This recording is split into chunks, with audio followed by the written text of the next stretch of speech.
about the participation of the court in nation building. Can you further elucidate that? How can the court participate in nation building?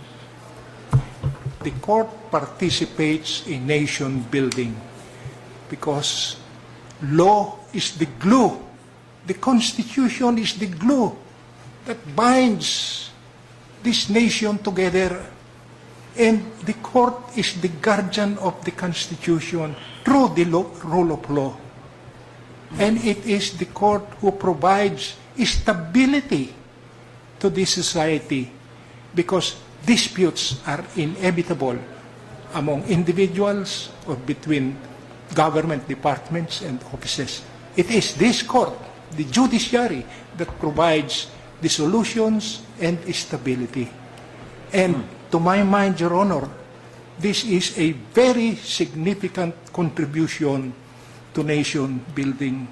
Hindi po mabubuo ang ating bansa kung ang mga components nito ay nag-aaway-away at walang referee na nagre-resolve ng mga away.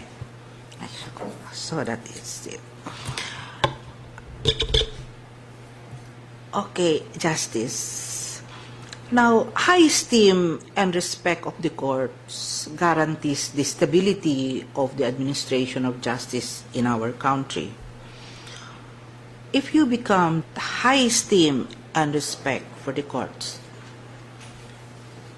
High esteem and respect for the courts yes. is not something that we can achieve through the media. Okay, yes. High esteem I and agree respect with you. for the court is Yes. of our functions. What is the function of the judiciary? It's essentially adjudication. Yes. So to my mind, the clogging of the dockets is a problem of crisis. So nila nagtatagal ng 5-10 taon. Eh talagang hindi po maniniwala sa atin kung ganyan ang nakikita sa atin. Kaya dapat ating isinusulong yan ang isinusulong. Problem galing sa Constitution ang iba nitong ating mga systemic problems. Yung pong Article 8, Section 1, yung kung inyong tutuusin, sapagkat maganda nga na grave abuse of discretion in any portion of the government. But let us remember, that provision was intended to implemented. Lahat na lang sinesersurary. Yes. Interlocutory order sa ibaba is a certiorari. So, this is something that we should remedy to the extent right now pong yung pong ating kakulangan sa korte, ang budget po, ako'y natutuwang sabihin sa inyo na ang budget ng judiciary ay pinaunlak. Ngayon po, ang budget natin ay 1.21% na of the national budget. It used to be 0.8% only. Yes. So may 0.4 increase po yan. So ito po siguro. Okay, Justice. Also, one thing that I asked Justice about this morning is about the delay in the disposition of all cases in the Supreme Court, still pending with the court. If you will be the Chief Justice, how can you remedy that situation? Nakakatakot po yung mga old cases na yan. Buksan lang ng husgado yan. Okay. At ito po sa ngayon, si Senior Justice Antonio Carpio, may mga ginagawa na pong may mga panukalang hakbangin na inaprobahan o katulad ng magkakaroon po kami ng isang pool of lawyers and the oldest cases will be given to that pool. And Chief Justice Fernan, ito daw po ay ginawa na rin nung panahon ni Chief Justice Fernan, yung mga backlog of cases in-address with great success. Kaya sabi namin, bakit hindi natin tingnan pa, gawin natin, and then magpasakit tayo ng ulo, tingnan natin kung ano pang ating maidadagdag. Kaya umaakto na po kami riyan. Okay. One more thing, Justice. Now, it's about accountability. How can you promote accountability in the judiciary? Accountability is a constitutional mandate. Yes. It's not a question. But, Yes. But we yes. have not complied with that. And I would like to tell our public and you, Madam, that we have been taking steps along these lines because the day after the decision of a day after or two after the decision in the impeachment trial, Yes. I found Ombudsman favor ko, bahala ka na. So even before, and Justice Villarama also did this. There are some others I may not know of. But even before the court made a basis have been already taken. Pero talaga pong kailangan natin na yan. Yung transparency is a need that is whose day has come. Tamang transparency po is not a magic word.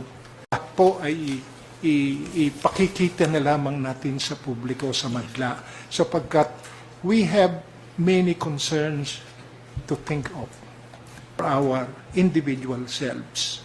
You know, Madam, if we in the past, well, this happened before our time of concern for the naririnig na rin po, they will be harassed. Disclosure policy. Sabi namin to everyone. Alam po ba niyo kung nangyayari naman ngayon? Hindi naman media lang ang nanghihingi. Ang dami po naming request sa mga estudyante. Pag-aaralan daw nila, assignment daw nila sa kanilang profesor. Sabi ko, ano bang gagawin natin? So, I think we ended up putting up guidelines and we are making the disclosures as needed if this would be necessary for the preparation of academic. My thoughts on the matter. So my last question, Justice, please. For the court in nation dependent one at that, sabihin ko, I lost 60 pounds in 10 months. 10 months? Wow. 10 months. And I ascribe that to slim down. So on that note, I don't have any more questions, Brion. Good luck, Justice. Justice Brion applied for the Court of Appeals. When I read the PDS that he filed, I told my colleagues, no, you include him in the list for applicants for the Supreme Court.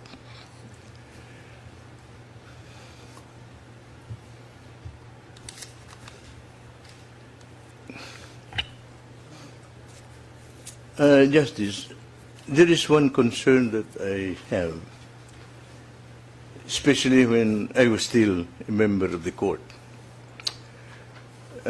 Cases which are not necessarily decided unbanked are decided by a division of the Supreme Court. The decision of the ponente in that division is a decision of the whole court. There are objections to this manner of deciding cases because it is fact that the decision of a division is not reflective of the sentiment of the whole court. What are your thoughts on this matter? Would you agree that all cases be decided unbanked instead of by division? I agree with you, Your Honor. Cases in the Supreme Court should be decided and banked. And for that purpose, I will propose to the court that we restructure ourselves into divisions of three. So that there will be 5 divisions.